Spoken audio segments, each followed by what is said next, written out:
Sang Hyang Sang Batari, Batari Rati, anu cicing di sawarga loka, widadari nu pilih tanding, nyusup kana awak kula. Lalu Alin pun membisikkan sesuatu ke telinga Ranti. Di mana ketika Alin berbicara dalam bisikan di telinga, raut wajah Ranti langsung kaget, melotot, lalu tersipu malu, lantas menunduk. Tentunya kalian akan penasaran, apa sebenarnya yang dibisikkan oleh Alin sampai membuat Ranti malu-malu seperti itu.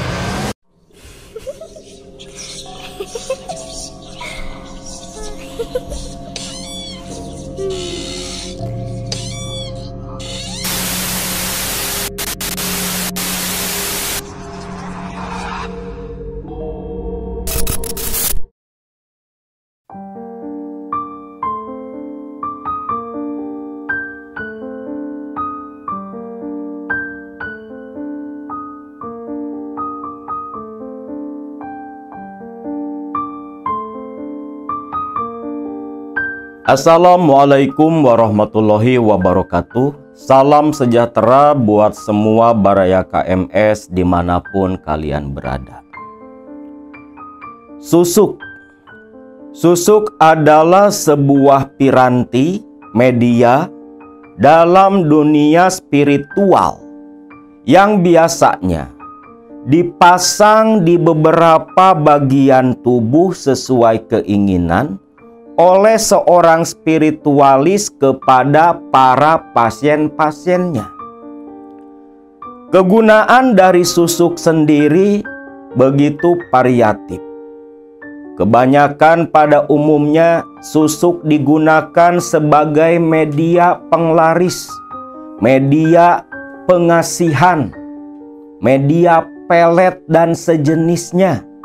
Namun ada pula susuk yang digunakan oleh para pemakainya untuk ilmu kekuatan.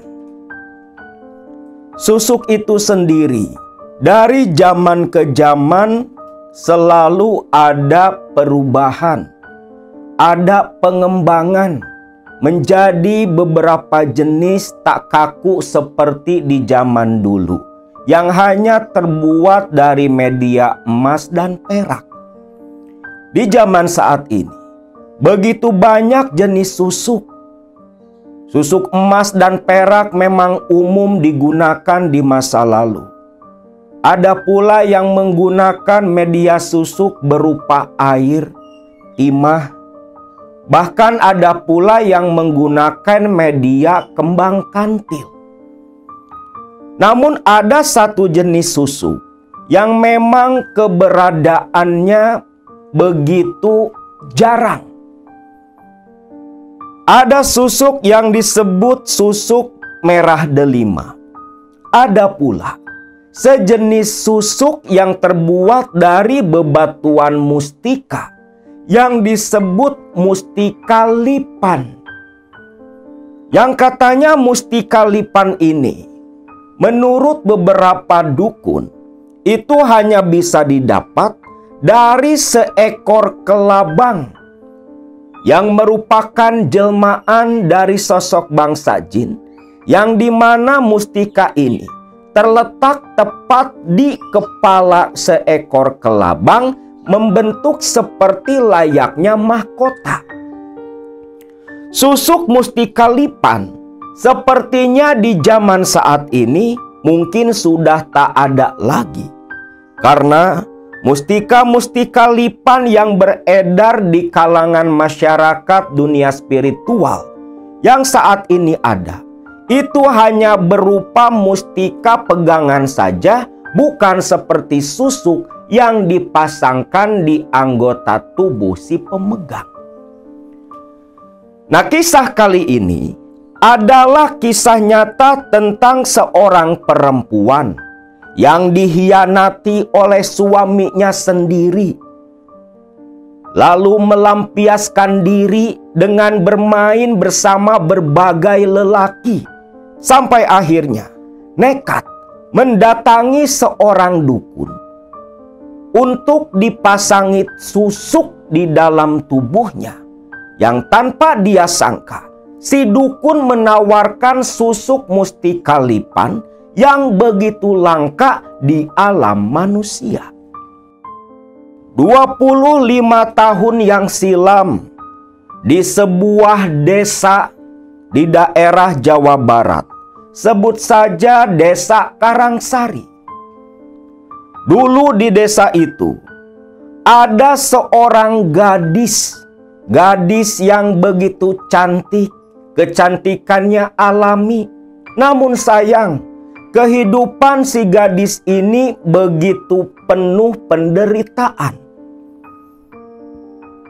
Si gadis yang sebut saja namanya Ranti, di usia remaja, dia hanya hidup bersama dengan ibunya, yang oleh orang Karangsari dikenal dengan nama Cekesi atau Bikesi. Janda yang ditinggal oleh suaminya ketika sang anak baru berusia balita.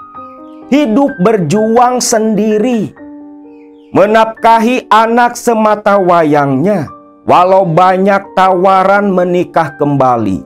Namun Bikesi tak bisa menggantikan posisi almarhum suaminya dan lebih memilih bekerja keras banting tulang sendiri bersama anak perempuannya.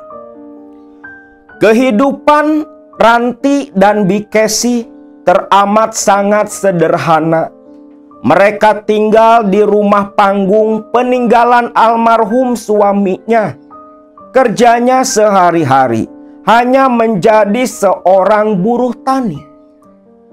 Di Desa Karangsari sendiri, mata pencaharian para penduduk kampung itu kebanyakan bertani sayuran di ladang-ladang di pegunungan dan di ladang-ladang seperti sawah. Jarang ditanami padi oleh mereka. Hanya berbagai sayuran yang ditanam di sana yang musim panennya lebih singkat. Karena kekurangan dalam ekonomi, Ranti di tempat tinggalnya, di kampungnya, dalam pergaulan terkadang agak tersisihkan. Walaupun di kampung itu Ranti masih punya sosok seorang uwa, kakak dari sang ibu yang bernama Wak Umar. Namun hubungan antara ibu dan kakaknya ini tak akur dari semenjak Ranti bisa paham urusan kehidupan. Sekolah pun Ranti mengenakan pakaian milik kakak-kakak kelas yang merupakan tetangga kampungnya sendiri, yang tentunya seragam itu sudah begitu lusuh. Namun karena sang ibu tak bisa membeli baju baru untuk Ranti, Ranti tak merasa malu, karena bagi dirinya kebahagiaan ibunya, senyuman sang ibu adalah sesuatu yang paling berharga daripada hinaan, celaan, dan cemoohan teman-temannya. Ranti sekolah hanya sampai lulus SD saja. Keluar dari SD, Ranti hanya fokus membantu sang ibu yang sudah semakin tua. Bahkan Ranti lah yang ikut turut pula bekerja di kampungnya untuk membantu kebutuhan keluarga. Sampai akhirnya di usia Ranti yang menginjak 20 tahun, Ranti pun dipinang oleh seorang pemuda yang bernama Ujang Sobari. Seorang pemuda yatim piatu yang masih merupakan tetangganya sendiri. Semenjak dinikahi oleh Ujang Sobari, disitulah perlahan-lahan kehidupan Ranti mulai membaik. Membaik di sini bukan banyak harta, Tetapi di sini Ranti setidaknya bisa makan nasi sehari 3 kali, bisa mengenakan pakaian baru yang belum pernah dia miliki. Karena Ujang Sobari, suaminya itu, begitu mencintai Ranti beserta ibunya sendiri.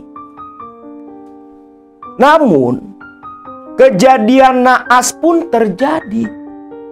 Saat itu, 6 bulan pasca Ranti dinikahi Ujang Sobari, Ujang menjual rumahnya, lalu memilih tinggal bersama Ranti sang istri. Uang hasil penjualan rumah dia gunakan untuk membeli sepetak sawah tepat di samping sawah warisannya Ujang. Dan dari sawah itulah Ujang bisa menghidupi sang istri beserta ibu mertuanya. 6 bulan pasca pernikahan, Bikesi yang memang sudah tua renta sering sakit-sakitan. Namun semakin bertambah parah sekitar 6 bulan pasca menikah. Bikesi mengidap penyakit komplikasi. Hampir setiap minggu Ujang mengantar Bikesi ke puskesmas yang jaraknya begitu jauh dari desa Karangsari. Namun hasil pemeriksaan dokter di puskesmas waktu itu menyarankan, bahkan lebih seperti perintah, agar Bikesi dirawat di rumah sakit di kota di daerah tempat tinggal mereka. Ranti ingat betul, waktu itu dia berjalan kaki dengan suaminya, gantian menggendong sang ibu. Jarak yang ditempuh begitu jauh. Setibanya di puskesmas, dokter langsung menerima Bikesi dibawa masuk ke ruang pemeriksaan. Selepas diperiksa oleh dokter, dokter pun memanggil Ujang Sobari dan Ranti. Ujang Sobari dan Ranti lantas masuk ke ruang pemeriksaan. Bagaimana dok? Bagaimana kondisi ibu mertua saya dok? Iya dok, gimana kondisi ibu dok? Ucap Ranti yang begitu khawatir. Begini, Neng Ranti, Kang Ujang, Bikesi sebaiknya dirawat di rumah sakit di kota. Alat-alat di sini tak memenuhi untuk melakukan perawatan Bikesi. Di tengah pembicaraan itu, Bikesi pun batuk-batuk. Aduh, Pak Dokter, itu ibu kenapa? Ya itulah. Makanya kenapa Bapak sarankan ibu kalian dirawat di rumah sakit saja. Ucap sang dokter yang lantas berdiri ke ranjang tempat tidur Bikesi. Bikesi batuk dan menutup mulut dengan sapu tangan. Ketika dibuka, Ranti pun terkejut. Bikesi batuk dan... Ya Allah dok, ibu kenapa dok? Ya inilah, penyakit paru-paru ibumu sudah terlalu parah.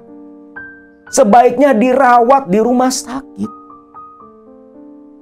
Di sini perawatan tak memungkinkan.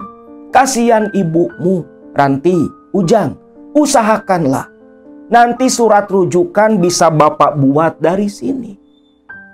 Tapi dok, untuk biayanya itu loh dok, kami belum ada cukup uang untuk membawa ibu ke kota. Dokter pun bukan tak mau membantu, tapi beliau yang hanya seorang dokter di puskesmas di desa terpencil, tak terlalu bisa banyak membantu. Dokter hanya menghibur dan menyemangati pasangan suami istri ini agar lebih giat bekerja untuk mencari biaya pengobatan ibunya. Lalu dokter itu memberikan obat untuk dikonsumsi oleh Bikesi sehari-hari. Selepas itu, Bikesi pun digendong oleh Ujang kembali dibawa pulang ke Karangsari. Hari ke hari kondisi Bikesi walau sudah mengkonsumsi obat dari puskesmas, kondisinya semakin parah. Batuk darahnya hampir setiap hari tak kunjung berhenti. Obat-obatan kampung sudah dimakan dan dikonsumsi pula, namun tak ada perubahan sama sekali. Sampai akhirnya, tanpa sepengetahuan Ujang, Ranti yang sudah tak tahan melihat penderitaan sang ibu, dia pun nekat mendatangi Wak Umar, kakak kandung ibunya sendiri. Tujuan Ranti mendatangi Wak Umar, yang memang merupakan orang yang bisa dibilang cukup terpandang lah. Karena walaupun tak kaya, tetapi hartanya cukup berlimpah. Maksudnya Ranti datang ke Wak Umar, dia mau meminjam uang buat pengobatan sang ibu. Di tengah Ujang yang sedang sibuk di ladang siang itu, Ranti berjalan sendiri ke rumah uaknya. Setibanya di depan rumah sang uak, Ranti sempat berdiri tertegun agak ragu. Ya Allah, ini Wak Umar apa mau ya minjemin uang buat Ranti, buat berobat ibu? Wak Umar kan sudah bertahun-tahun gak akur sama ibu, pikir Ranti. Namun teringat akan ibunya yang tiap pagi, siang, malam batuk. Ranti pun menyingkirkan rasa ragu, kembali melangkahkan kaki, mencopot sendal jepit yang sudah diikat oleh tali rapia. Ranti naik ke teras rumah sang uak. Dia ketuk pintu rumah uaknya sambil beruluk salam. Assalamualaikum, assalamualaikum, teriak Ranti. Namun tak kunjung ada jawaban dari dalam. Ranti tertegun diam. Ini si uak pada kemana, pikir Ranti. Assalamualaikum, assalamualaikum, waalaikumsalam, teriak seseorang dari dalam rumah. Lalu terdengar suara langkah kaki seperti yang terburu-buru mendekat ke arah ruang tamu. Pintu pun lantas terbuka. Terlihatlah sosok lelaki setengah baya bertelanjang dada dengan badan penuh keringat. Waalaikumsalam. Ngapain kamu kesini? Tegur Wak Umar. Assalamualaikum, Wak. Waalaikumsalam. Ada apa? Baru ketemu aja udah langsung bentak. Ranti ya langsung gemetar dong. Keder dia dibuatnya. Wak, Ranti ada perlu, Wak. Sok ngomong, ada perlu apa? Ngomong saja langsung, jangan bulat-belit. Ini, Wak. Ibu teh lagi sakit, Wak. Sakit parah. Kata dokter disuruh dirawat ke rumah sakit, Wak. Barangkali Wak punya uang. Ranti mau pinjam, Wak, buat berobat ibu. Baru mendengar gitu saja, Wak Umar lantas mengernyitkan keningnya. Apa? Bisa kamu bilang sekali lagi? Mau apa tadi kamu teh? Itu, Wak, mau pinjam uang buat berobat ibu. Pinjam uang? Pinjam uang? Kamu tadi ngomong teh pinjam uang? Mikir nggak kamu, Ranti? Sudah bertahun-tahun Uwa sudah tak peduli lagi dengan ibumu. Mau sakit, mau mati sekalipun Uwa nggak peduli. Pergi dari sini. Uwa tak sudi. Jangankan minjamin duit buat ibumu berobat. Ibumu mati sekalipun Uwa nggak bakal ngelayat. Pergi sana, pergi! Ucap Wak Umar membentak Ranti. Loh, para tetangga semua pada keluar loh. Ranti pun tertunduk malu. Ya Allah, sampai segininya. Ya sudah, Ranti, Pak pamit dulu. Ya, pergi sana. Gak usah lagi kamu datang kemari minta tolong buat ibumu. Biarin saja si Casey mati. Adik durhaka, ucap Wak Umar. Ranti pun bingung. Kok sampai segitunya uanya ini? Kok nggak ada rasa kasihan sama sekali? Padahal ibunya itu adik kandung Wak Umar. Ranti pun berlalu pergi, diiringi tatapan sendu para tetangga di sana. Selepas Ranti meninggalkan teras dan halaman rumah Wak Umar, Wak Umar pun menoleh kepada para tetangga. Apa kalian? Masuk sana! Ikut campur terus urusan orang. Sambil berbalik, bertolak pinggang, masuk ke dalam rumah. Sepanjang jalan, Ranti menangis meneteskan air mata. Ranti ini belum tahu sebenarnya ada masalah apa sang ibu dengan Wak Umar. Ibunya nggak pernah cerita. Setibanya Ranti di rumah, dia masih meneteskan air mata. Ujang kebetulan sudah pulang. Ujang pun kaget melihat Ranti pulang-pulang menangis terseduh-seduh.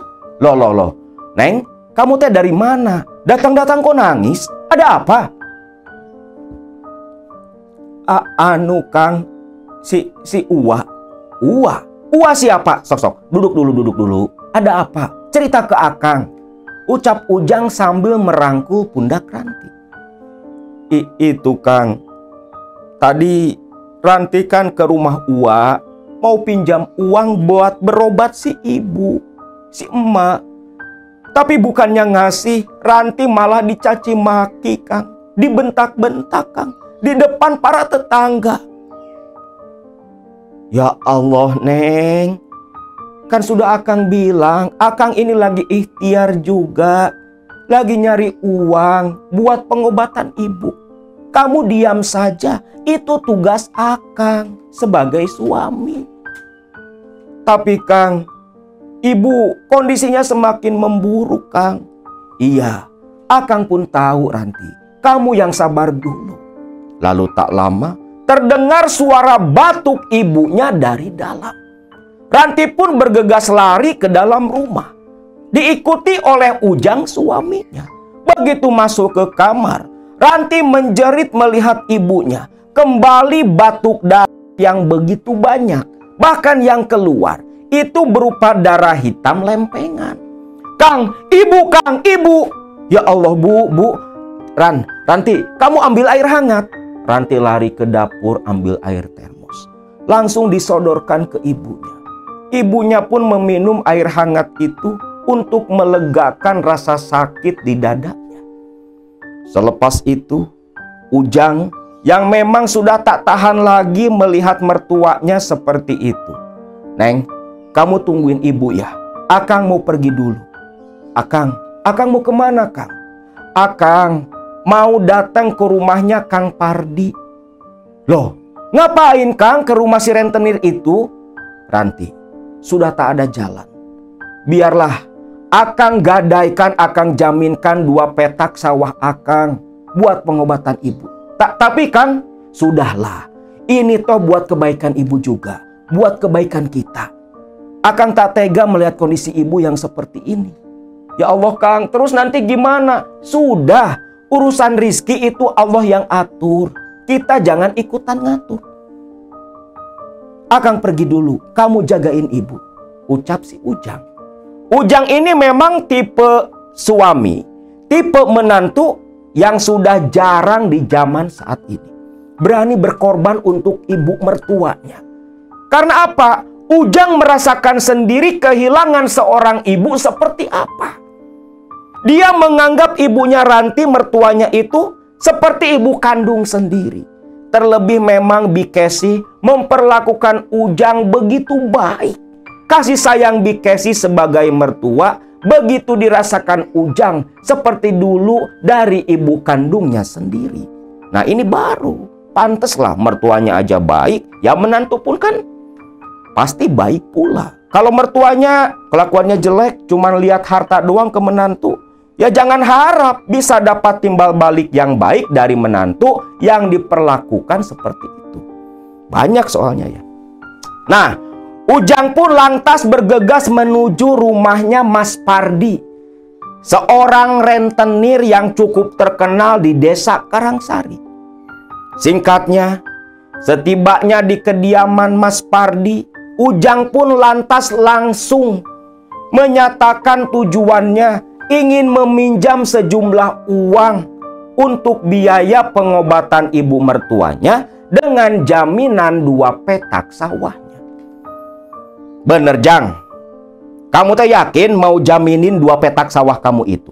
Harganya itu kan gak seberapa, Jang. Dengan uang yang kamu pinjam, itu masih kurang loh. Belum lagi bunganya. Tolonglah Mas, yang penting saya butuh banget uang itu Mas.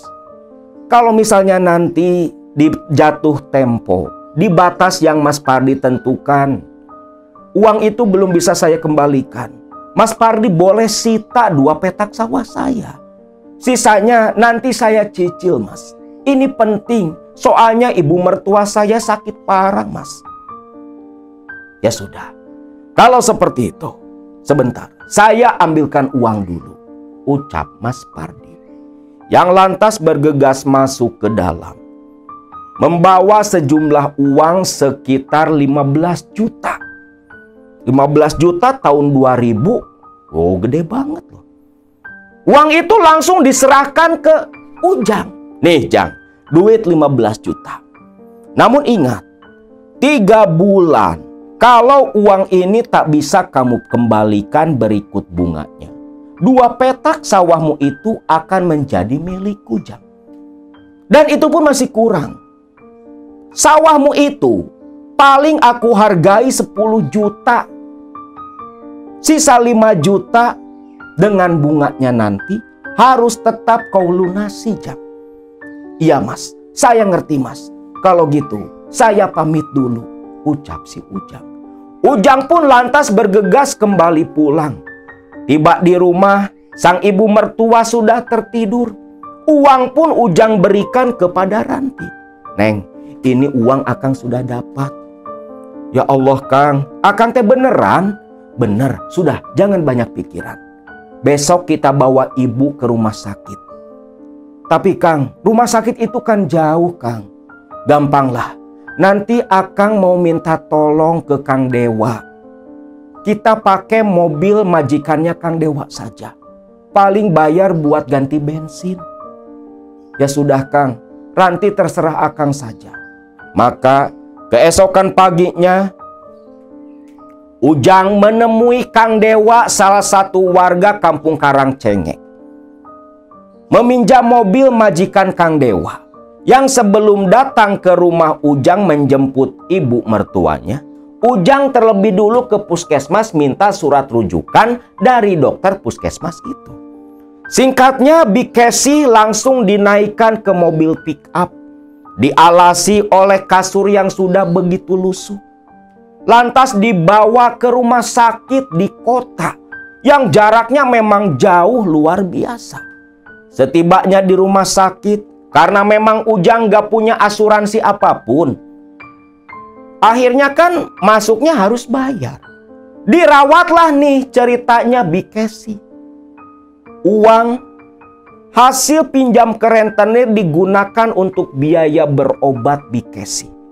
Namun sayang, 10 hari dirawat di rumah sakit, kondisi Bikesi makin memburuk sampai akhirnya Bikesi meninggal dunia.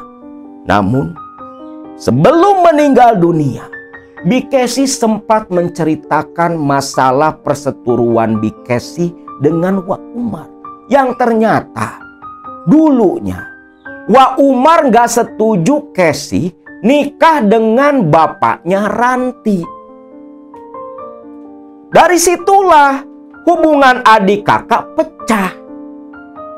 Pahamlah Ranti kenapa Wak Umar begitu membenci ibunya. Maka di hari ke-10 dalam perawatan di rumah sakit umum, Bikesi pun menghembuskan napas terakhirnya. Di situ Ranti sampai menangis meratapi kematian sang ibu. Dia sudah jadi seorang anak sebatang kara, sama persis seperti suaminya. Dan yang lebih membuat Ranti semakin terpuruk, uang buat pengobatan habis hampir 10 juta. Hanya tersisa 5 juta. Itu pun akan Ranti dan Ujang gunakan untuk keperluan pemakaman sang ibu. Singkatnya, jenazah dari Bikesi dibawa pulang pakai mobil ambulan, yang tentunya kan harus bayar. Jenazah Bikesi pun lantas dikebumikan. Semenjak kematian ibu mertuanya, karena hutang yang menggunung pula, bunganya berlipat-lipat. Sawah sudah beralih ke pemilikan. Ujang gak punya lagi sawah garapan. Dia hanya jadi buruh di sawah-sawah orang. Hasilnya gak seberapa. Hanya bisa buat makan sehari-hari. Hutang tak bisa kebayar, makin numpuk makin banyak. Hampir tiap hari anak buahnya Mas Pardi datang nagih utang ke si Ujang. Sampai satu ketika, di 2 tahun pernikahan mereka yang penuh penderitaan, Ranti satu malam dikunjungi oleh orang yang paling tak disangka-sangka oleh Ranti. Ranti dikunjungi Teh Alin yang masih merupakan saudara jauh dari almarhum bapaknya yang dulu ikut merantau tinggal di Karangsari. Teh Alin ini sudah hampir 10 tahun di luar negeri. Pulang paling 2 tahun sekali, itu pun hanya 1-2 minggu saja. Maka waktu itu Ranti sampai tak menyangka Teh Alin datang berkunjung. Sekitar jam 8 malam waktu itu. Ranti dan Ujang yang sedang makan nasi dengan garam mendengar suara ketukan pintu dan uluk salam dari luar. "Neng, siapa itu yang namu?" "Sebentar Kang." Ranti juga gak kenal, gak kenal suaranya. Ranti lantas lari ke ruang tamu rumah panggungnya. "Waalaikumsalam, sebentar," teriak Ranti. Lantas pintu pun dibuka. "Loh, Teh Alin? Alhamdulillah, sehat kamu Neng?" "Sehat Teh, sehat," ucap Ranti memeluk Alin, yang lantas dibalas oleh pelukan pula. "Masuk Teh, masuk. Ranti Teh lagi makan. Teteh mau ikut makan?" Gak usah. Teteh gak lama kok. Teteh sengaja datang ingin ketemu dan ada perlu saja." Iya Teh, sok Teteh duduk dulu Teh. "Maaf ya Teh, cuman di atas tikar. Maklum, belum bisa kebeli kursi," ucap Ranti. "Siapa Neng?" "Ini loh Kang, Teh Alin." Ujang pun terkejut. Dia cuci tangan lantas masuk ke ruang tamu menyalami Teh Alin. Nah, singkat cerita, di sini mereka bertiga pun berbasa-basi. Lalu Teh Alin yang sudah mendengar cerita dari suaminya kalau Bikesi sudah meninggal, menanyakan meninggalnya kenapa. Lantas semakin lama semakin malam, Teh Alin menanyakan kehidupan Ranti seperti apa. Ranti dan Ujang malah jadi curhat ke Teh Alin malam itu. "Ya Allah, Ran, kamu sampai punya utang ke rentenir?" "Iya Teh, tapi alhamdulillah Teh, Mas Pardi masih agak kasihan sama kami. Sekarang bunganya sudah jadi bunga mati. Tapi cukup besar pula sih Teh hutang yang harus kami bayar." "Berapa Ran?" 20 juta Teh." "Hah? 20 juta? Kok bisa segede itu Ran?" "Ya itulah Teh, karena memang gak pernah kami cicil sama sekali." "Ya Allah, Ran, begini loh. Kamu kan tahu, Teteh sudah 10 tahun lebih kerja di Singapura. Nah, Teteh ini sudah capek kerja, pengen tinggal di kampung. Teteh kan baru 3 tahun lalu menikah dengan suami yang kedua. Teteh pengen berbakti ke suami, Ranti. Loh, maksud teteh bagaimana ya teh? Maksud teteh, majikan teteh ngizinin teteh berhenti kerja, tapi teteh harus bawa penggantinya. Nah, kira-kira nih, kamu mau enggak gantiin teteh kerja di Singapura? Kamu nggak perlu masuk PT, nggak perlu pakai agensi. Karena teteh langsung yang masukin kamu kerja di sana. Urusan paspor segala macam itu nanti majikan teteh yang urus. Majikan teteh itu baik loh. Teteh berani jamin, Ranti. Kamu tahu sendiri kehidupan teteh dan suami baru teteh sekarang seperti apa. Iya teh, Ranti ngerti. Tapi kalau Ranti sih terserah Kang Ujang saja teh. Gimana Jang? Apa kamu ngizinin si Ranti kerja ke Singapura? Mumpung kalian belum punya anak. Ya kalau Ranti mau sih boleh-boleh saja teh. Ya sudah, begini saja ya. 1 minggu lagi kamu siapin diri Ranti. Nanti sama teteh langsung ke Singapura. Biar teteh kasih tahu dulu majikan teteh di sana kalau pengganti teteh sudah ada. Baik teh. Tapi Ranti kan gak bisa bahasa orang sana teh. Tenang saja Ranti. Majikan perempuan teteh itu orang Indonesia juga. Dia nikah sama orang Singapura dan jadi warga negara sana. Masalah bahasa gak usah kamu pedulikan. Wong teteh pun sama gak bisa. Ucap Alin. Ranti pun begitu senang. Karena kedatangan Alin ke rumahnya malam itu seperti malaikat yang membawa cahaya dalam kegelapan kehidupan rumah tangga Ranti dan Ujang. Maka Alin pun lantas pamitan selepas Ranti setuju menggantikan dirinya. Sepeninggalannya Alin, di situ Ranti kembali berdiskusi dengan Ujang. Gimana Kang? Sudahlah Ranti, kalau memang kamu niat ke sana tinggal kerja saja. Toh teh Alin kan sudah bilang kalau majikannya baik. Akang di sini nggak apa-apa sendiri. Dan mohon maaf, gara-gara Akang, kamu harus sampai kerja seperti itu. Ya Allah Kang, ini bukan gara-gara Akang. Ini kan hutang bekas berobatnya ibu. Sudah kewajiban Ranti Kang. Ujang pun tersenyum. Setuju Ranti untuk kerja jadi TKW di luar negeri menggantikan Alin yang sudah 10 tahun lamanya kerja di sana. Singkat cerita, berangkatlah Ranti ke Singapura ditemani oleh Teh Alin. Setibanya di Singapura sana, ternyata betul apa ucapan Teh Alin. Majikan dari Teh Alin ini begitu baik. Bahkan begitu senang Alin memperkenalkan penggantinya yang merupakan masih saudara jauh dari Alin sendiri. Maka saat itu pun mulailah Ranti bekerja di sana menggantikan Alin yang esok harinya Alin kembali terbang ke Indonesia. Waktu pun berlalu, hasil kerja Ranti di tahun pertama itu semua dia kirimkan ke Ujang untuk melunasi hutang, untuk merenovasi rumah. Karena gaji Ranti di sana begitu besar. Terlebih nilai tukar dolar Singapura waktu itu sekitar 10 ribuan 1 dolar di tahun 2002. Dalam tempo 1 tahun hutang lunas, rumah bisa direnovasi, bahkan Ujang, suaminya itu mulai membuka usaha jual beli hasil bumi seperti kelapa, buah-buahan.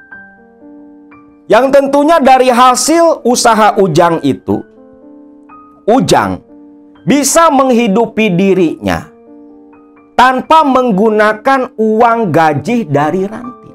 Nah, di tahun kedua, gaji yang Ranti dapat dari majikannya, dia tabung semua Maksud Ranti ditabung untuk bekal nanti. Sepulangnya dia kembali ke negaranya, ke Indonesia. Namun naas, di akhir tahun kedua Ranti kerja di Singapura sana, Ranti mendapatkan kabar kurang mengenakan dari Alin. Di tahun 2004 itu, Ranti mendapatkan telepon lewat telepon milik sang majikan. Alin menceritakan tentang rumor yang sedang beredar di kampung Karangsari. Rumor tentang Ujang Sobari, suami dari Ranti, yang menurut Alin ada kabar. Bahkan Alin sendiri sempat menyaksikan Ujang Sobari selingkuh dengan sosok perempuan, seorang janda yang bernama Teh Wiwin. Mendengar nama Wiwin, Ranti terkejut bukan main.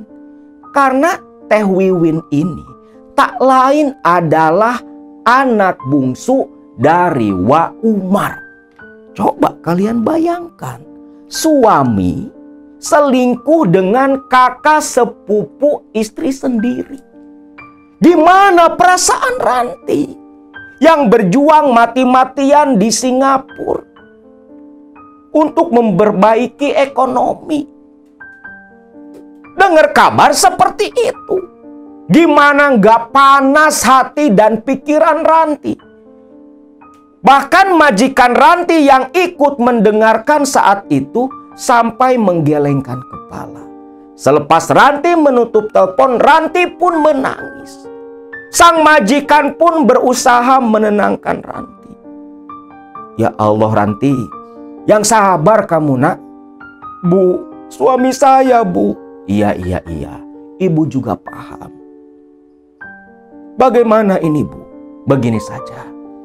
Kalau memang kamu ingin memastikan, ibu akan izinkan kamu pulang. Toh di sini, ibu sudah tidak terlalu perlu lagi pembantu. Gak apa-apa. Kalau kamu mau pulang, tinggal pulang saja. Ya, yang benar bu, Ranti boleh pulang. Boleh. Kamu boleh pulang. Toh bapak kan sudah pensiun. Di rumah ini cuma bapak dan ibu berdua saja. Anak-anak juga setiap minggu kan sering ke sini. Pulanglah saja kamu Ranti. Selesaikan masalah kamu dengan suamimu itu. Tapi ingat nasihat ibu. Buang jauh-jauh lelaki biadab seperti itu. Jangan kau pungut. Buang kerikil. Kau ini seperti permata. Jangan mau disandingkan dengan kerikil busuk seperti suamimu. Pulanglah. Besok ibu yang atur kepulangan kamu. Ucap majikan Ranti. Ranti pun menangis, mengangguk dan memeluk majikannya. Majikan ini seperti ibu Ranti, begitu baik. Maka singkat cerita, pulanglah Ranti.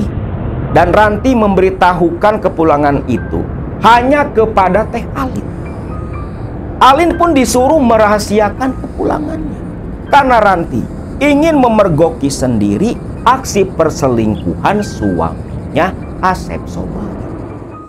Singkatnya, pulanglah nih si Ranti ke Indonesia.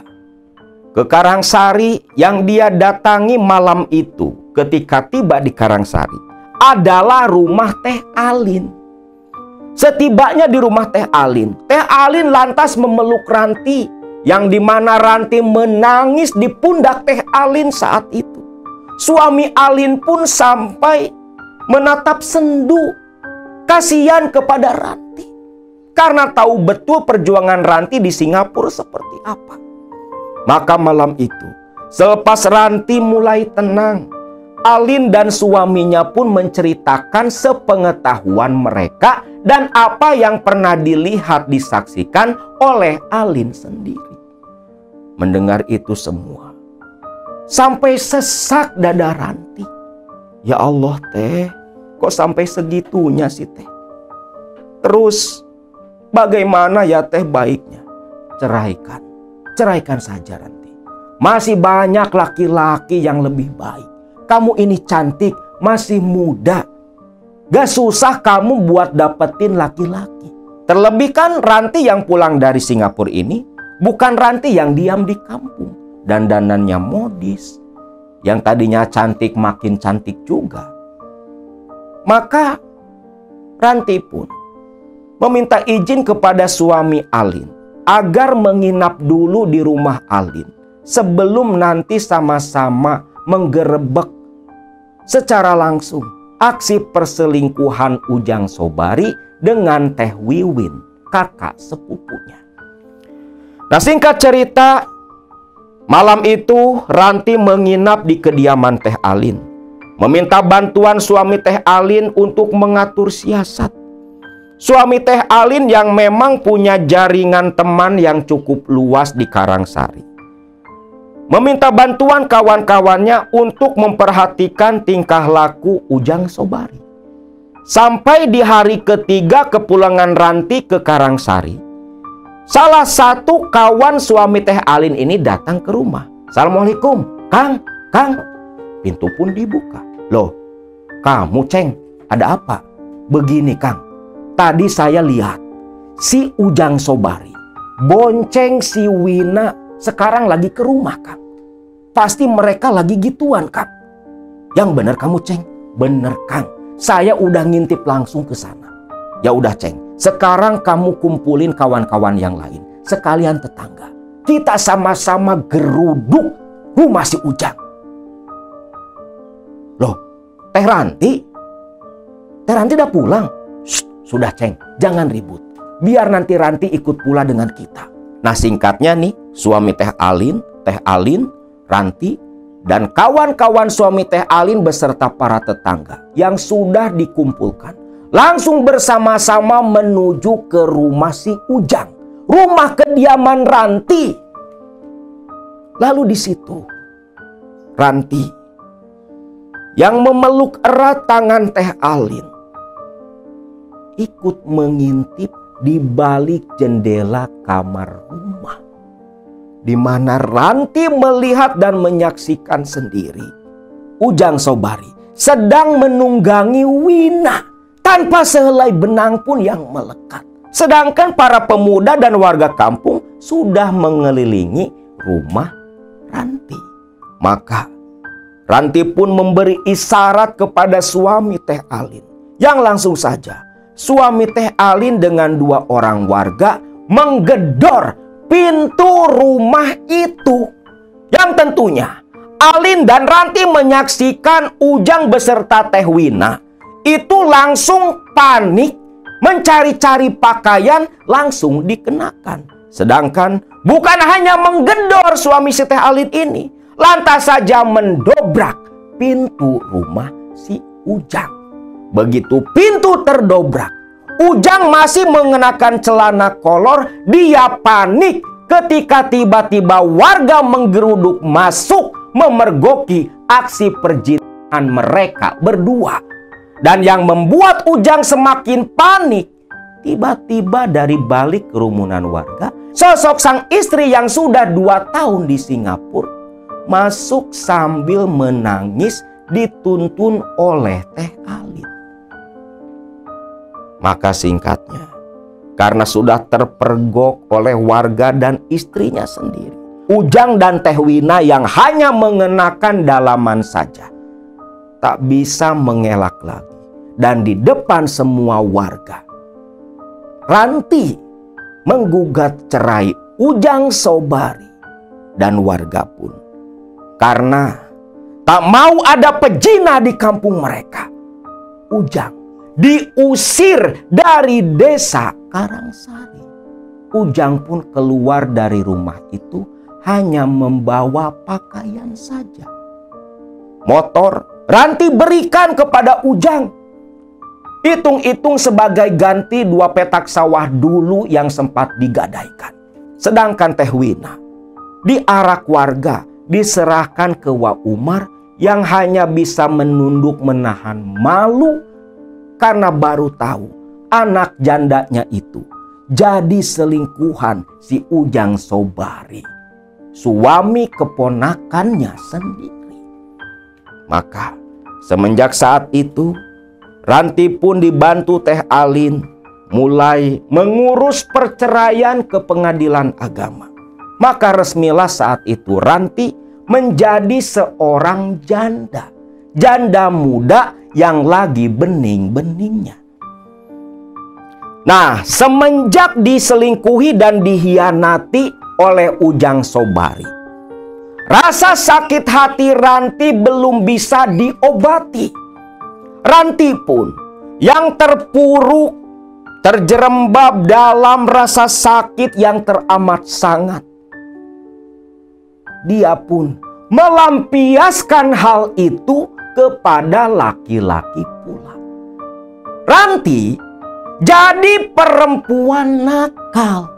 Nakal di sini bukan Ranti jadi seorang PS, tapi Ranti gonta-ganti pasangan, terus pacaran, bahkan tak segan pacaran sama suami orang. Itu semua Ranti lakukan untuk mengobati rasa sakit hatinya. Namun permainan Ranti begitu rapi. Walau serapi-rapinya perbuatan Ranti, tetap saja ada yang mengetahui. Walaupun belum terbukti, tapi kabar burung Ranti yang jadi seorang janda penggoda suami orang mulai menyebar di desa Karangsari.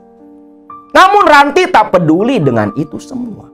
Yang penting dia bisa merasakan kepuasan sesaat. Rasa sakitnya bisa agak terobati walau belum sembuh betul. Nah, sampai akhirnya di tahun ketiga selepas pulang dari Singapura itu, Ranti yang memang hobi kadang main ke warung remang-remang, menghibur diri, Ranti jadi suka minum. Walau sempat beberapa kali dinasehati oleh Teh Alin, tapi Ranti ini tetap membandel. Alin pun hanya berpesan agar Ranti bisa jaga diri. Nah, di sebuah kafe kecil di perkampungan, Ranti tak sengaja bertemu dengan Haji Danu. Ini Haji Danu loh. Haji Danu adalah seorang bandar sayuran di kampung Karangsari, yang memang rata-rata petani sayuran di Karangsari menjual barangnya itu ke Haji Danu. Punya beberapa kios di pasar. Nah, pertemuan dengan Haji Danu itu membawa lembaran baru dalam kehidupan Ranti. Haji Danu berbeda dengan lelaki-lelaki lain yang pernah hubungan dengan Ranti. Haji Danu memperlakukan Ranti begitu baik, penuh kasih, sampai Ranti yang hatinya sudah kering mulai jatuh cinta oleh kebaikan Haji Danu. Bahkan Haji Danu semenjak pertama ketemu Ranti, yang wajahnya begitu mirip dengan mantan kekasihnya sewaktu muda dulu yang sudah meninggal dunia, langsung jatuh hati pula. Mereka pun menjalin hubungan tanpa sepengetahuan siapapun. Ranti mulai saat itu jadi wanita simpanan Haji Danu. Namun Ranti yang 2 tahun menjalin hubungan dengan Haji Danu memang betul-betul jatuh cinta, betul-betul menyayangi Haji Danu. Mulailah timbul di hati Ranti sifat serakah, ingin memiliki Haji Danu seutuhnya.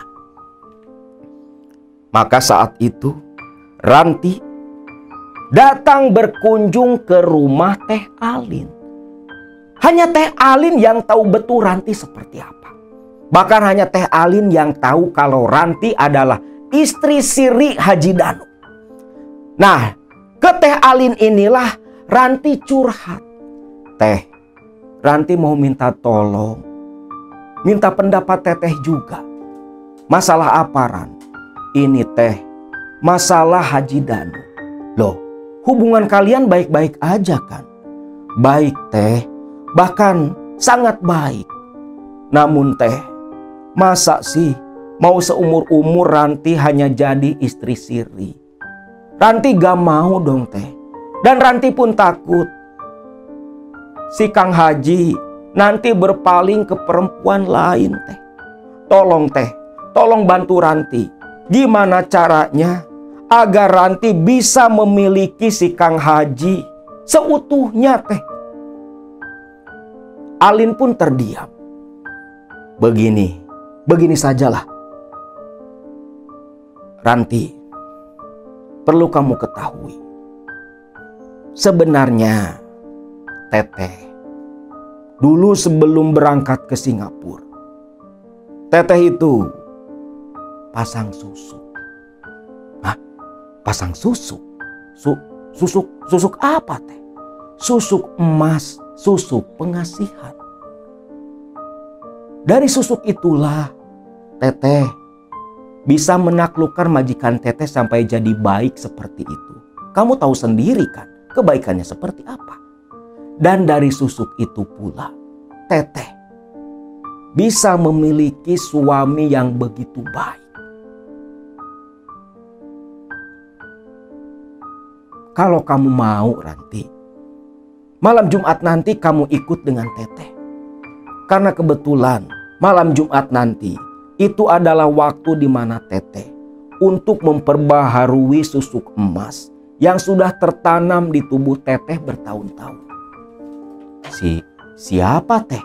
Dukun yang pasang susuk di tubuh Teteh. Kamu pasti kenal Ranti. Namanya Aki Soma, sesepuh di kampung kita. Loh, Aki Soma teh? Memangnya Aki Soma bisa pasang susuk? Alin hanya tersenyum karena memang hanya segelintir orang saja yang tahu kalau Aki Soma ini selain sebagai dukun yang mengobati penyakit, bisa pula pasang susuk. Hanya saja gak semua orang tahu, dan Rantilah salah satu dari segelintir orang yang dikasih tahu oleh Alin kalau Aki Soma bisa pasang susuk. Gimana Ranti? Apa kamu mau? Kalau kamu pasang susu seperti Teteh, kamu bisa menaklukkan Kang Haji Danu. Baik Teh, Ranti mau Teh. Nanti kalau Teteh mau ke sana, Teteh mampir saja ke rumah. Ranti mau ikut Teh. Bagus. Nanti Teteh akan temui kamu. Kita berangkat sama-sama ke sana. Nah, singkat cerita, hari Kamis selepas sholat maghrib, di mana warga kampung Karangsari sebagian sibuk di masjid, sebagian lagi di rumah. Jam segitu nggak ada warga kampung yang keluar. Nah, Teh Alin datang menggunakan motornya menjemput Ranti. Lantas mereka berdua pun langsung sama-sama menuju ke rumah Aki Soma yang kediamannya ada di ujung desa, agak terpencil, jauh dari pemukiman warga kampung Karangsari. Singkat cerita, setibanya di rumah Aki Soma, yang dimana Aki Soma ini tinggal sendiri. Anak-anaknya tinggal di tengah pemukiman kampung Karangsari. Setiap pagi datang menjenguk dan memberi atau mengantarkan makanan untuk Aki Soma. Nah, di rumah Aki Soma yang sepi inilah Teh Alin memperkenalkan Ranti kepada Aki Soma. Aki, ini Ki, ini kawan sekaligus saudara saja, namanya Ranti. Nah, Ranti ini Ki, dia berminat pasang susuk seperti saya Ki. Iya Ki, tolong saya Aki, saya mau pasang susuk untuk menaklukkan suami saya Ki, suami siri saya Kang Haji Danu. Oh, jadi kamu toh istri mudanya si Danu? Iya Ki, saya istri mudanya Kang Haji Danu Ki. Baik. Ada sebenarnya satu susuk yang belum pernah Aki berikan kepada siapapun. Berhubung Aki yang sudah tua, usia sudah tak muda lagi, Aki takut susuk itu tidak diturunkan ke orang lain dan punah di tangan Aki. Alin terkejut Karena dulu Aki Soma nggak pernah bercerita seperti itu. Loh, memangnya susuk apa, Ki? Bukannya susuk emas? Ada, Alin. Ada satu susuk. Susuk yang begitu langka. Bahkan mungkin di daerah Jawa Barat ini hanya Aki yang punya susuk itu. Ranti pun penasaran. Susuk apa, Ki? Namanya susuk Mustika Lipan. Susuk yang luar biasa. Siapapun yang menggunakan susuk itu bisa menaklukkan jiwa, raga, hati dan pikiran pasangannya. Terikat sampai si pengguna susuk meninggal dunia. Bagaimana? Apa kamu mau, Ranti, mewarisi susuk yang langka itu? Mau, Ki, mau. Tapi syarat-syaratnya apa, Ki?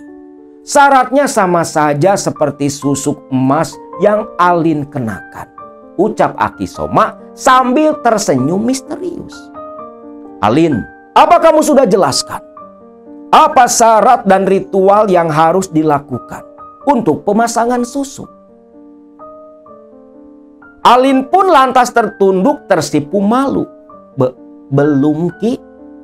Kamu beritahu Ranti. Lalu Alin pun membisikkan sesuatu ke telinga Ranti. Di mana ketika Alin berbicara dalam bisikan di telinga, raut wajah Ranti langsung kaget, melotot, lalu tersipu malu, lantas menunduk. Tentunya kalian akan penasaran, apa sebenarnya yang dibisikkan oleh Alin sampai membuat Ranti malu-malu seperti itu. Jadi bagaimana, Neng Ranti? Apa kamu mau? Ki, sudahlah Ranti, lakukan saja. Teteh pun sama. Baik Teh. Iya Ki, Ranti sanggup Ki, Ranti mau. Ya sudah, kalau memang kamu mau, besok kembalilah kemari dengan Alin. Karena Aki harus mempersiapkan semua kebutuhan ritual untuk pemasangan susuk. Iya Ki, saya paham Ki, ucap Alin. Lantas Alin pun menyikut tangan Ranti. Ranti paham, lantas merogoh amplop di dalam tas yang dia bawa, yang isinya saat itu sekitar 3 juta. Langsung diserahkan kepada Aki Soma. Aki Soma pun tersenyum menerima amplop tebal itu, lantas mengizinkan mereka berdua untuk pulang kembali ke rumahnya. Singkat cerita, keesokan harinya sesuai dengan yang sudah dijanjikan Aki Soma.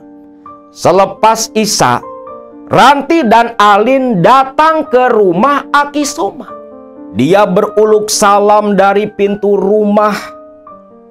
Tak lama terdengar suara langkah kaki Aki Soma berjalan di lantai kayu rumah panggung, membukakan pintu dan menyuruh Ranti dan Alin masuk ke dalam.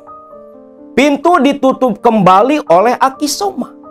Sekarang kalian berdua ikuti Aki ke kamar ritual. Baik Ki. Ranti dan Alin mengikuti Aki Soma masuk ke dalam kamar ritual. Asap kemenyan langsung tercium kuat di hidung Ranti dan Alin. Lalu Ranti dan Alin disuruh duduk bersimpuh menghadap sesaji dan kemenyan di altar meja kecil di seberang Aki Soma. Lalu Aki Soma pun mengajak mereka dua untuk melakukan ritual sebentar, di mana Aki Soma menuntun Ranti dan Alin untuk bersama-sama membaca mantra. Sang Hyang Sang Batari, Batari Rati, anu cicing di sawarga loka, widadari nu pilih tanding, nyurup, nyusup kana awak kula. Itulah mantra penggalan dari mantra yang dibacakan oleh Aki Soma dan disuruh diikuti pula oleh Ranti dan Alin. Memang ada keanehan ketika merapalkan mantra tadi yang memang masih cukup panjang dan akan gak hafal. Di situ badan Ranti merasakan ada sesuatu yang hangat merasuk ke dalam tubuh Ranti. Hampir setengah jam lamanya prosesi itu dilakukan. Sampai akhirnya Aki Soma pun mengakhiri ritual itu dan mengajak, menuntun mereka berdua menuju ke belakang rumah Aki Soma. Di jalan sambil melangkah pelan, Aki Soma berkata kepada Ranti dan Alin, "Ritual selanjutnya di belakang rumah. Nanti kalian tanggalkan semua pakaian. Apa kalian paham?" "Paham, Ki. Kami paham, Ki." "Bagus. Sekarang ikuti Aki," ucap Aki Soma. Pintu belakang dapur dibuka. Halaman belakang yang begitu rapi. Terlihat di sana ada kendi yang terbuat dari tanah liat begitu besar. Dan ada kamar mandi pula tak jauh di sampingnya. Kamar mandi itulah kamar mandi rumah Aki Soma. Lantas Aki Soma pun menyodorkan 2 lembar kain merah, di mana kain itu sebagai pengganti pakaian mereka berdua. Ranti dan Alin pun bersama-sama masuk kamar mandi, menanggalkan semua pakaian mereka, lantas melilitkan kain merah tipis di tubuhnya. Mereka kembali keluar. Nampak di samping kendi berisi air dan taburan kembang 7 rupa. Aki Soma duduk bersila menghadap anglo dan sesaji. Anglo tempat pembakaran kemenyan. Arangnya mulai membara, dikipasi Aki Soma. Lantas kemenyan pun ditaburkan. Di situ Alin dan Ranti disuruh kembali duduk bersimpuh. Lalu Aki Soma menyuruh mereka berdua memejamkan mata, konsentrasi penuh. Di mana saat itu juga Aki Soma langsung berdiri membawa anglo dengan kemenyan yang mengeluarkan asap yang begitu wangi, dan mulai mengitari, mengasapi tubuh Alin dan Ranti. 7 putaran Aki Soma mengasapi tubuh mereka berdua. Selepas itu anglo kembali disimpan di samping sesaji. Lalu kembang 7 rupa di atas nampan sesaji Aki Soma taburkan ke tubuh mereka berdua. Dan selepas itu Aki Soma memandikan Alin dan Ranti bergantian. "Alin, Ranti, sekarang Aki akan memandikan kalian berdua. Yang pertama, Alin yang akan Aki mandikan. Dan kamu, Ranti, menyingkirlah ke arah sana, menunggu giliranmu." Baik, baik." Ranti pun lantas menjauh dari tempat duduk tadi. Alin sudah bersiap, tangan disimpan di depan dada, mata terpejam. Lalu mulailah Aki Soma menciduk air kembang, lalu diguyurkan ke kepala Alin. Rambut hitam panjang Alin pun basah kuyup. Beberapa kali Aki Soma terus mengulang hal yang sama, sampai sekujur tubuh Alin basah dimandikan malam itu. Tentunya kain merah yang begitu tipis mencetak jelas tubuh Alin yang begitu semok. Selepas itu Aki Soma yang berdecak kagum menatap tubuh Alin, hanya menyuruh Alin menyingkir, digantikan posisinya oleh Ranti. Melihat Aki Soma yang berdecak kagum menatap tubuhnya, Alin tersenyum dan berkata, "Lah Aki, kayak yang pertama kali aja, Ki." "Ya maaf, maklumlah, tubuhmu itu selalu menggoda Aki. Ranti, sekarang giliranmu." Ranti pun duduk bersimpuh di posisi Alin tadi. Sama, hal yang sama dilakukan. Selepas selesai dimandikan sampai air gentong habis, Akisoma kembali memegang anglo, kemenyan kembali dibakar. Mengajak mereka berdua berjalan bersama beriringan kembali masuk ke rumah Akisoma menuju ke kamar ritual. Masuk ke dalam kamar ritual, Akisoma menyuruh Alin mengunci semua pintu. Alin keluar dulu mengunci pintu dan jendela rumah Akisoma. Kembali masuk ke ruang ritual. Di situ Akisoma terlihat menggelar tikar daun pandan yang biasa digunakan untuk alas jenazah. Alin pun paham karena sudah beberapa kali dia melakukan ritual itu. Lalu selepas tikar digelar, Akisoma meletakkan anglo di sesaji kembali. Lantas menyuruh Alin tidur telentang. Alin seperti biasa, tidurlah, Iiyaki. Lalu Alin membuka lilitan kain merah yang basah kuyup itu. Dia letakkan sembarang di dalam kamar ritual, menyisakan tubuh tak berbusana Alin yang begitu menggiurkan. Alin tidur telentang tak berbusana di atas tikar daun pandan, disaksikan oleh Ranti yang hanya duduk bersimpuh penasaran. Maka selepas Alin dalam posisi yang sudah diinginkan Akisoma, Akisoma pun mendekat ke arah tubuh Alin. Tubuh Alin kembali diasapi kemenyan dari mulai kepala sampai ke ujung kaki. Lalu Akisoma sambil terus merapalkan mantra yang tak dimengerti oleh Ranti. Telapak tangan Akisoma menelusuri sekujur badan Teh Alin.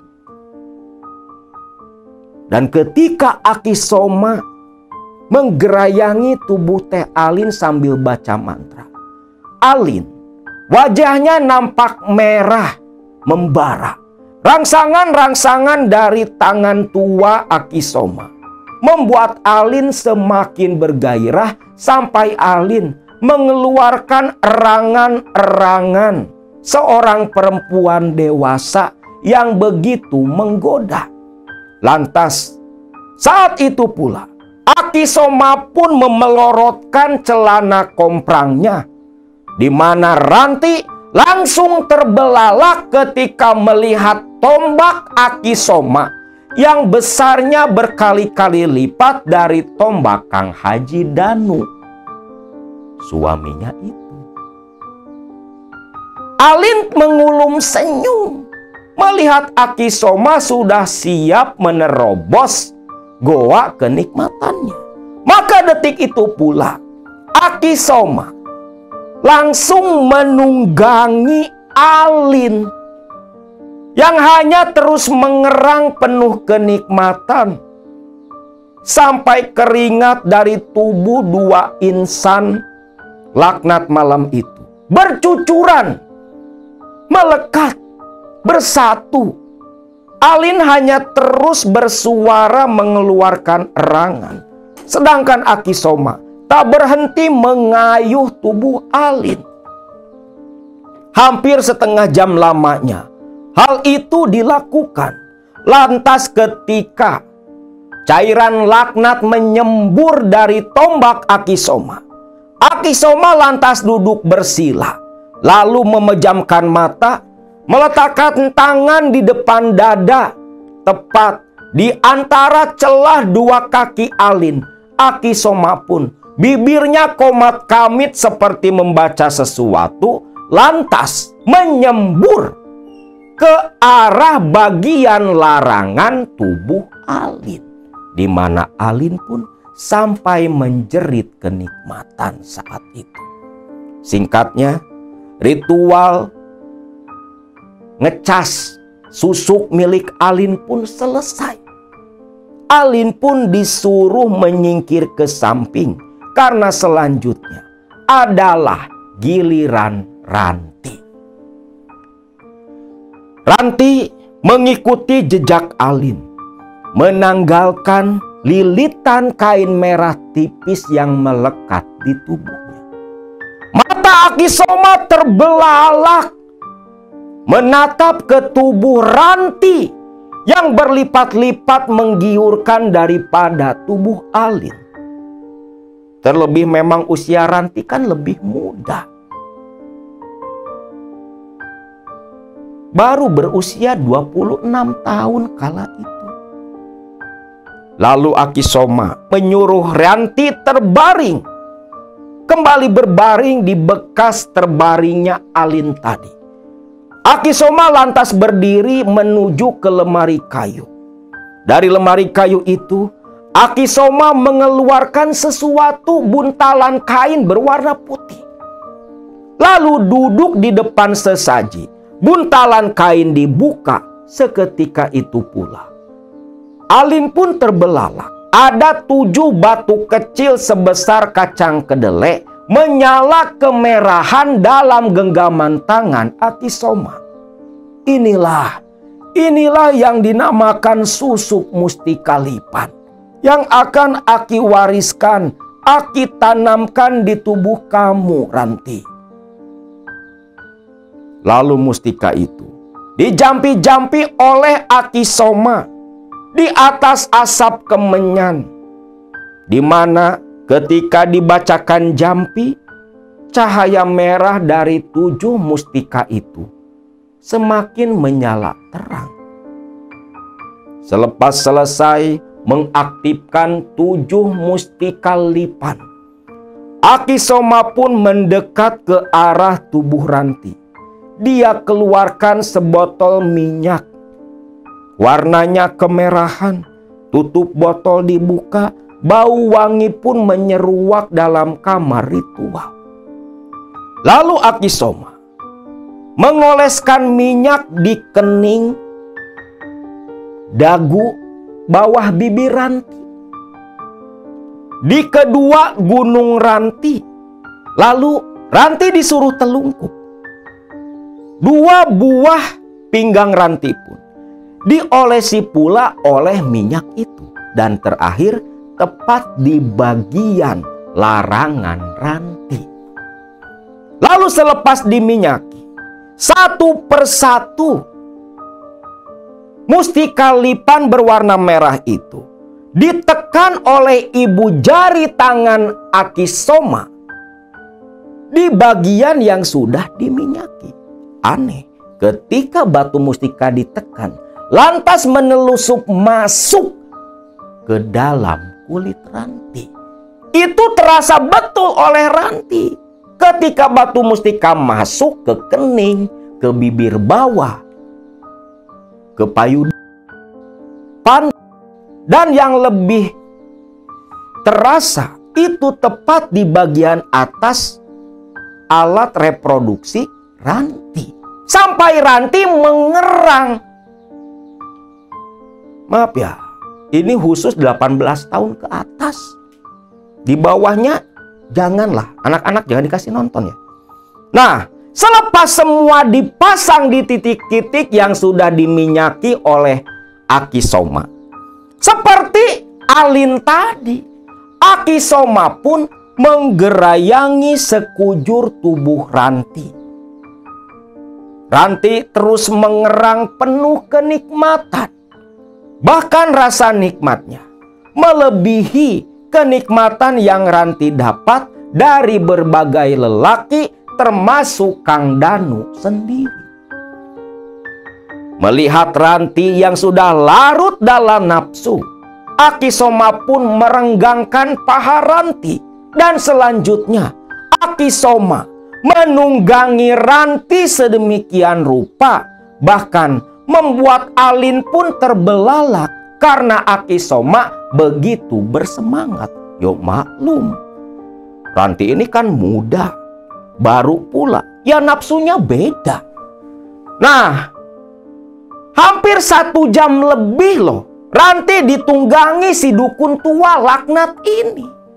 Sampai selesai prosesi aksi penunggangan itu, yang dimana menurut Aki Soma, Memang itu berupa kewajiban bagi seseorang yang memasang susuk di kediamannya. Karena hanya bisa sempurna dengan masuknya cairan kehidupan laknat milik Akisoma ke tubuh pasien yang dipasangi susuk olehnya. Dan seperti Alin pula, dalam waktu 1 tahun sekali, susuk itu energinya harus diperbaharui. Dengan cara yang sama prosesinya seperti malam itu juga. Maka tak terasa ritual pemasangan susuk itu baru selesai sekitar jam 2 pagi. Ranti dan Alin begitu kelelahan. Tanpa mandi, dengan cairan lengket masih ada di sekujur tubuhnya.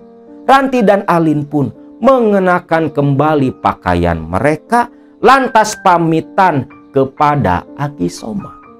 Ranti dan Alin langsung pulang kembali ke rumah mereka masing-masing. Ranti pun tak sabar menunggu kedatangan suaminya Kang Haji Danu. Ingin lekas bisa memiliki Haji Danu seutuhnya.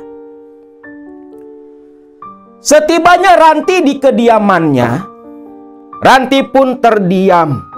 Dia ingat nasihat dari Akisoma, di mana ada pantrangan atas susuk yang dimiliki oleh dirinya.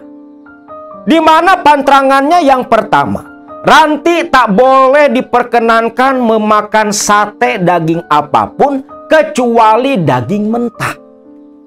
Yang kedua, Ranti tak boleh beribadah sama sekali. Dan yang ketiga, Ranti tak diperkenankan Akisoma untuk memakan pisang emas. Pantrangan yang buat Ranti saat itu begitu mudah.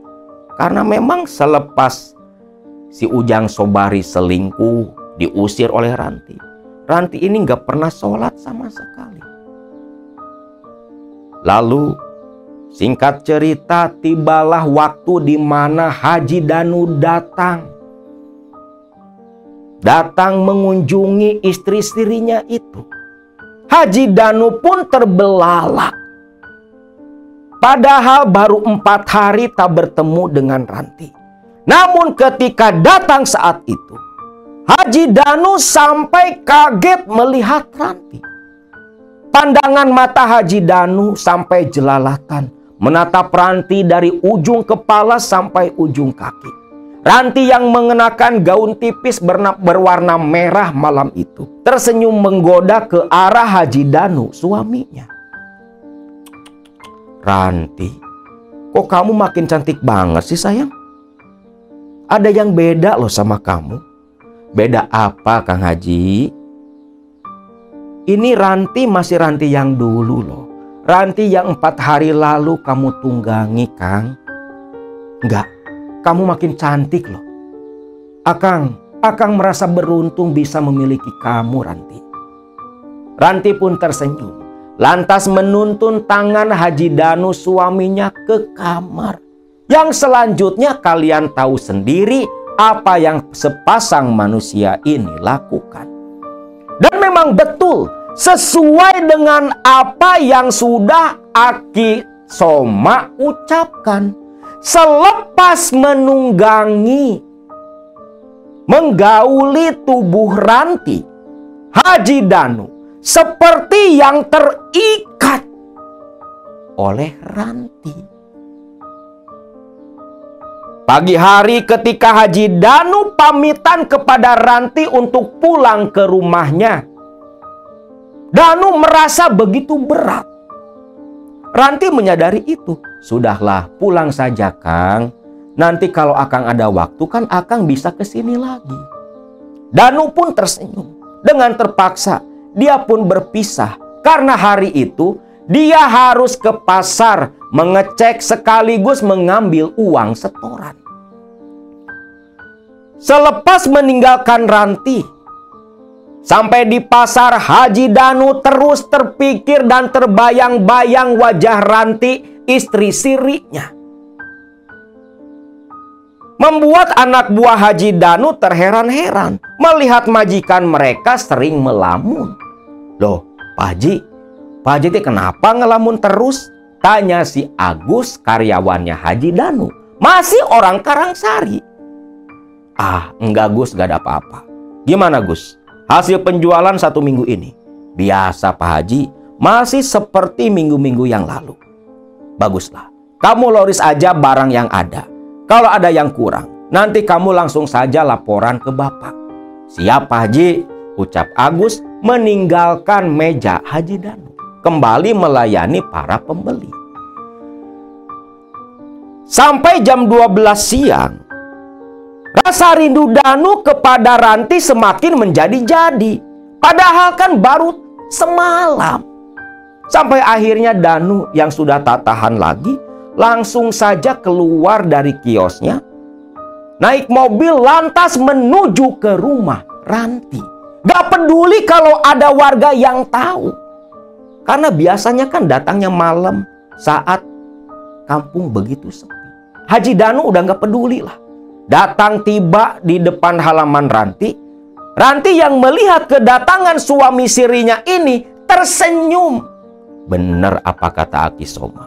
Siapapun yang sudah tidur denganku pasti akan selalu merindukanku.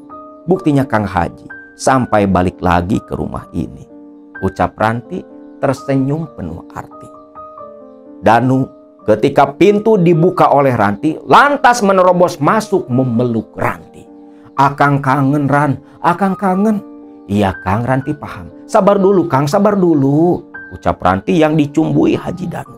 Sedangkan tetangga yang melihat Haji Danu mobilnya terparkir di depan rumah Ranti, langsung gosip saat itu menyebar seperti api membakar bensin. Sampai kabar Haji Danu yang mampir ke rumah janda muda bernama Ranti tiba pula dan terdengar oleh Ibu Haji Ela, istri pertamanya Haji Danu. Bu Haji Ela mendengar itu tentunya kaget ketika seorang tetangga laporan. Bu Haji, itu loh Bu Haji Pak Danu. Loh, memang kenapa Pak Danu? Si Kang Haji kenapa? Bu Haji, tadi ada laporan katanya Pak Haji Danu itu mampir ke rumah janda muda loh Bu Haji. Hah? Janda muda? Siapa? Itu Bu Haji, Neng Ranti. Ranti? Yang mantan TKW itu? Iya Bu Haji. Bahkan sekarang Pak Haji masih di sana. Kurang ajar. Kurang ajar. Antar ibu ke sana, ucap Ibu Haji Ela yang marah, murka tak terima suaminya selingkuh dengan janda muda. Sore itu juga nih, si Ibu Haji Ela ditemani Neng Pipit, anak semata wayangnya dari buah cinta pernikahan dengan Haji Danu, langsung menuju rumah dari Ranti dengan maksud mau menggerebek dan melabrak Ranti yang sudah menggoda suaminya. Namun apa yang terjadi? Ketika Ibu Haji Ela datang, maksudnya mau melabrak Ranti, malah sebaliknya. Haji Danu melabrak Ela, mencaci maki Ela di depan semua orang. Karena sudah berani melabrak Ranti dan mempermalukan dirinya. Bahkan terang-terangan Haji Danu mengatakan di hadapan semua orang kepada istri pertamanya itu, kalau Ranti sudah sah menjadi istri keduanya walau menikah secara siri saja. Semua warga yang menyaksikan pertengkaran keributan besar itu semua lantas diam tak menyangka Haji Danu terang-terangan berkata seperti itu di depan semua orang. Sampai Ibu Haji Ela, istri pertamanya itu, terbelalak tak percaya. Kang, maksud Akang? Iya, kamu kan sudah dengar barusan. Ranti ini istri muda Akang. Sudah Akang nikahi 3 bulan yang lalu. Kalau kamu tak percaya, tanya sama bapak penghulu. Selingkuh itu kalau nggak dinikahi. Ini istri muda Akang, istri resmi. Dan nanti akan Akang resmikan ke pengadilan agama. Sekarang kamu pulang. Jangan permalukan Akang seperti ini. Istri kurang ajar. Sambil ngeludah depan Haja Ela. Haja Ela pun menangis.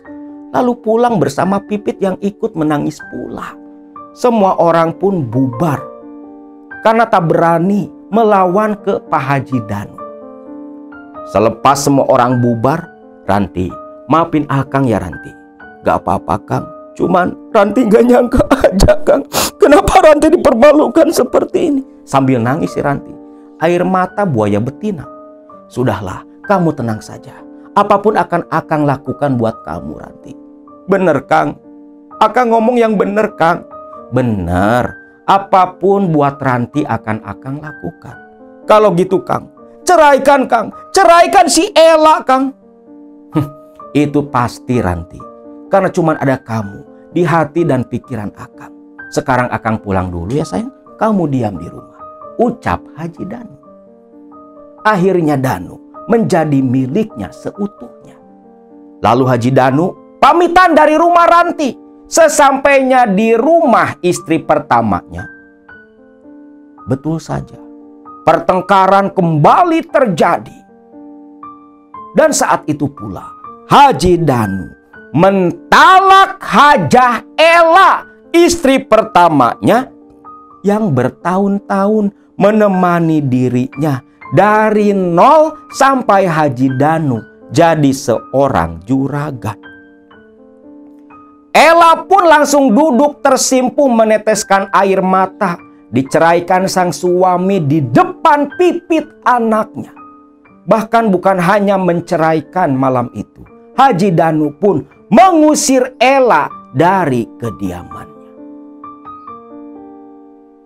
Ella pun tak bisa berbuat apa-apa. Malam itu juga Ella mengemasi semua pakaian dan barang-barangnya. Keluar dari rumah yang bertahun-tahun dia tinggali dengan anak dan suaminya. Diusir oleh Haji Danu. Rasa pedih di hati Ella tak bisa terbayangkan. Suaminya memilih seorang janda dan rela tega menjandakan dirinya yang bertahun-tahun menemani. Dari tak punya apa-apa sampai jadi orang kaya. Pengusiran Ella dari kediaman Haji Danu malam itu disaksikan oleh para tetangga. Bahkan para tetangga perempuan ikut meneteskan air mata, seolah ikut merasakan kesedihan ibu Haji Ella. Maka selepas mengusir istri pertama dan menceraikannya, Haji Danu dalam tempo 1 minggu langsung meresmikan pernikahannya dengan Ranti. Ranti pun diboyong pindah ke rumah besarnya, rumah mewahnya, menggantikan posisi Ella istri pertamanya. Dan semenjak saat itu, Danu jatuh bertekuk lutut di bawah kaki Ranti, menuruti apapun keinginan Ranti.